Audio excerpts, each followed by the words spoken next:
Hey guys, and welcome to the channel. My name is Jaggerous, and we are back in the Smite Tactics beta as I continue with my beginner deck series.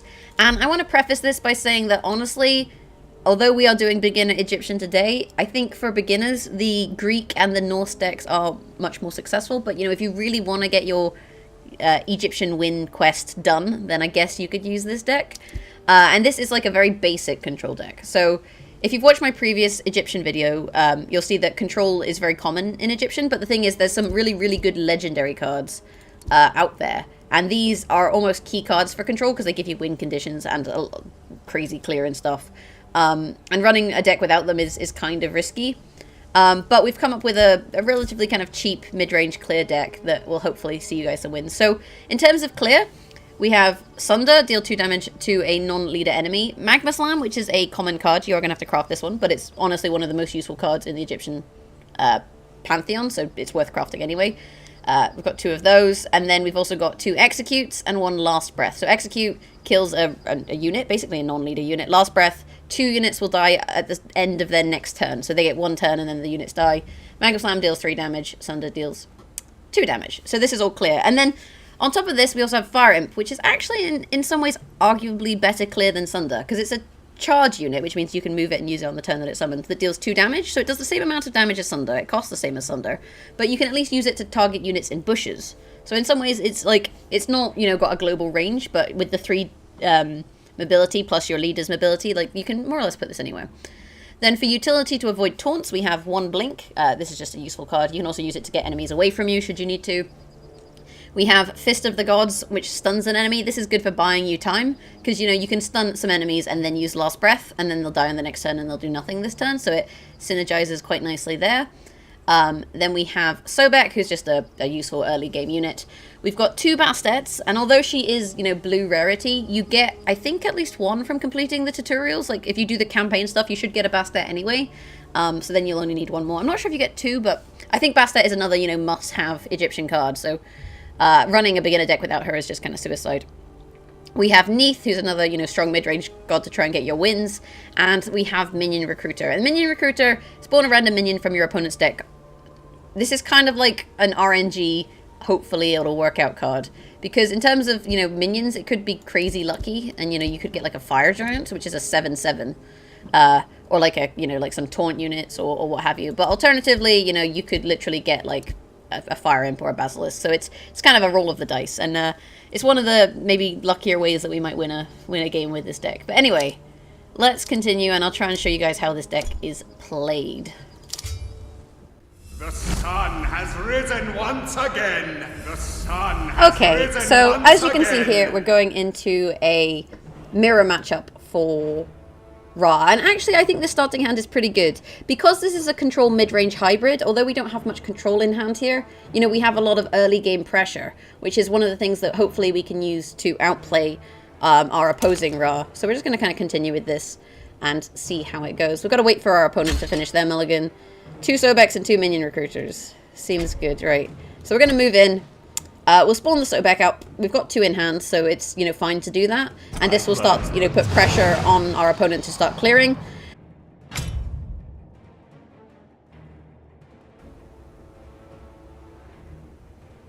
So we're just going to wait on them to take their turn. You know, we've put Sobek out on the board, so we do have, you know, a little bit of control. Ra is very good at clearing minions, so I'd imagine he'll probably have an answer for this Sobek.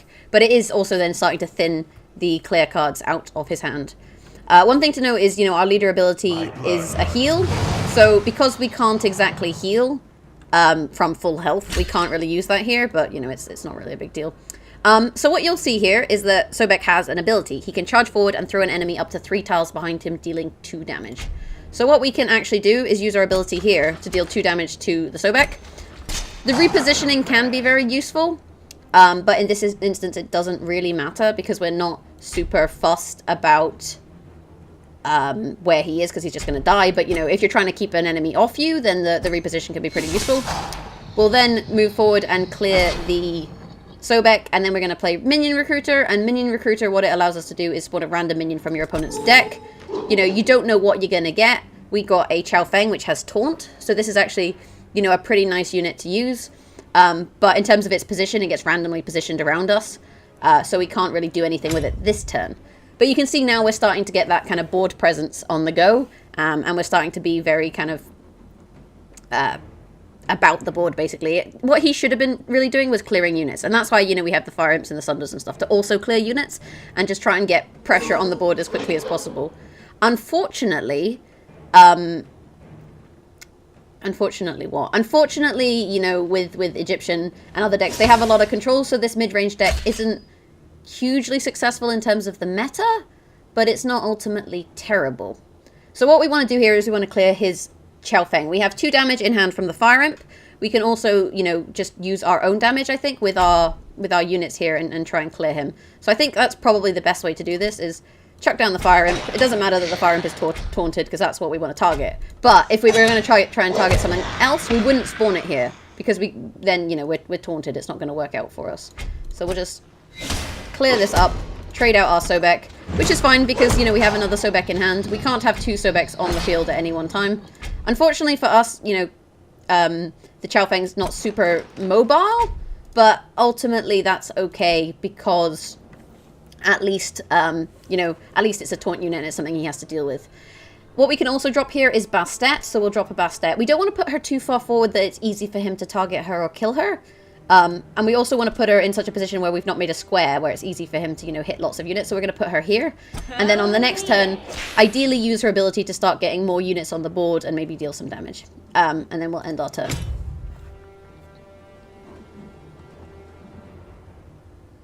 But anyway. Okay, so there's the execute. So this is what I mean about the control coming out of Egyptian decks. And he just straight chose to kill the unit rather than deal with it there. Which is fine for us because, you know, now we've got more units on the board and we can start to be more problematic. We're going to move in here and use Minion Recruiter. And we got a Steropes, deals +1 attack to minions. So this, again, we've got more units on the board. I'm just going to see where we can move our Bastet. I think what we'll do is move our Bastet into here and spawn her cats. So 1, 2, 3. Now we could put all of these cats into our opponent's face, but actually what we're going to do with the cats here is try and use them to surround our opponent so that effectively he has less options, you know, in terms of where he wants to spawn units. He's now surrounded, you know, and that's going to give him a harder time. Then we can get our Sobek on the board as well. And now we're starting to get real minion control, you know, across the map. And this is what I mean by this mid-range. We've got control cards in the deck and we've got some mid-range kind of power. But ultimately, you know, he's in a little bit of a tricky position and he still hasn't cleared the Bastet yet. She's got 1 health left. I did expect him to range attack her. And because her ability is now on cooldown, because some gods, they can't use their abilities every turn, that's a little awkward, but ultimately I think this is okay. So, what we can actually do here is we can trade places with the Bastet, with our charge. Whoop, over there she goes.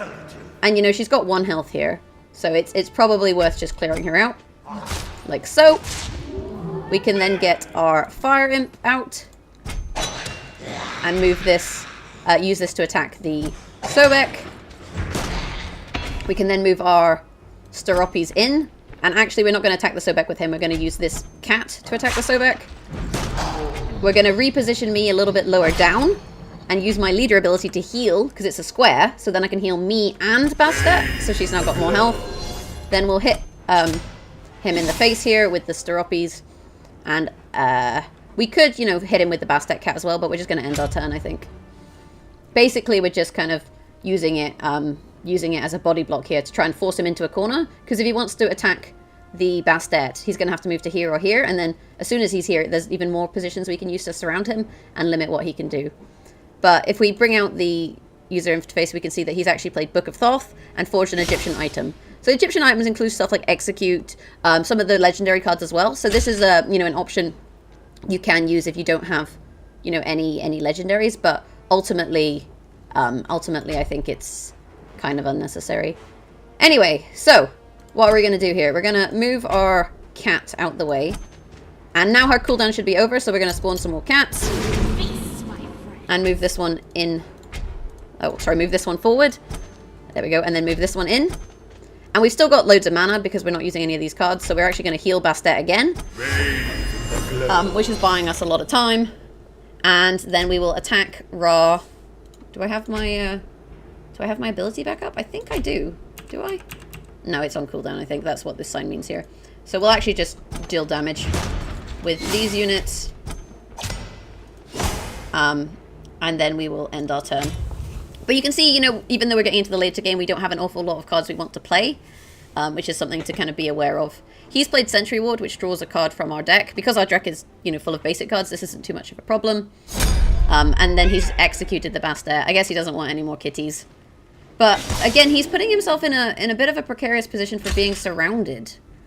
And this is going to be good fun, because what we can actually do here is we can stun him. And stunned enemies don't deal retaliation damage. So now that he's stunned, we can then attack with all these cats without fear of them taking any return damage.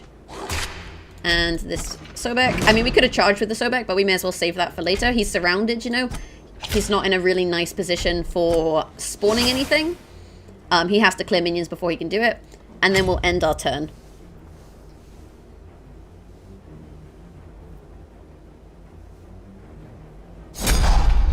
Okay, so he's executed the Sobek.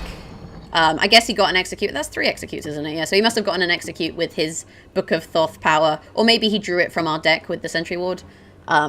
This is one of the things that's really annoying about Egyptian. Like, I've played against a control Ra that played 4 executes, and it's very difficult to realize, you know, what the best plan of action is when you're taking that much damage. So we're going to move in here again. It doesn't seem like he has an awful lot, so I'm wondering if maybe we leave our cats and just deal the 3 damage to him. Oh, no, never mind. We have lethal. I don't know what I'm talking about, you guys. So we're just going to kill him. And then off go the kitties. 1, 2, and 3. And, yeah, that's basically game. But, like I say with this deck, you know, we got lucky in that our opponent wasn't really sure what they were doing. They weren't clearing our minions that efficiently. I feel like maybe he was holding on to his executes for bigger minions and then they never came out. And I mean, this deck you can win with, but it's definitely harder to get those wins than like your Greeks and your Norses and stuff. And possibly even your Chinese. They're not out yet, so I can't tell you that.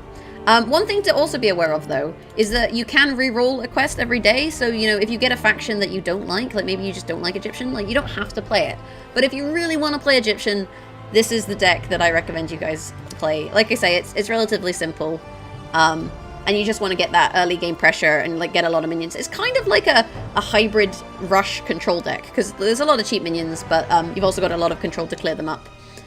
But yeah, that's basically it. Hopefully this week we'll have Chinese come out, so we'll have a beginner Chinese deck and probably a patch overview video. So, you know, keep on the eye on the channel for that. Maybe subscribe. If you've liked this video, you can always hit that thumbs up button. And let me know what other stuff you might want to see on the channel in the comments below. We'll also have a beginner Norse going up on the channel soon. So again, if you're new, keep an eye out for that. And if you really want to play Egyptian, like, I like Egyptian, don't get me wrong. I just think that once you have a few more cards online, you're going to have a better time. Because, you know, things like making sure you have your Bastets out, getting maybe, not even all of the legendary cards, but just some of them. Cataclysm, I actually think, is a really useful card because it stuns units in a 2x2 area. Similarly, Geb, his ability to give a friendly +0/+2 is huge for survivability, because basically every other turn that Geb is alive, he's not even healing, it's bonus health, so that's really nice. But yeah, that's about it. Thanks for watching, have a great day, and hopefully I'll catch you guys in the next video. Bye!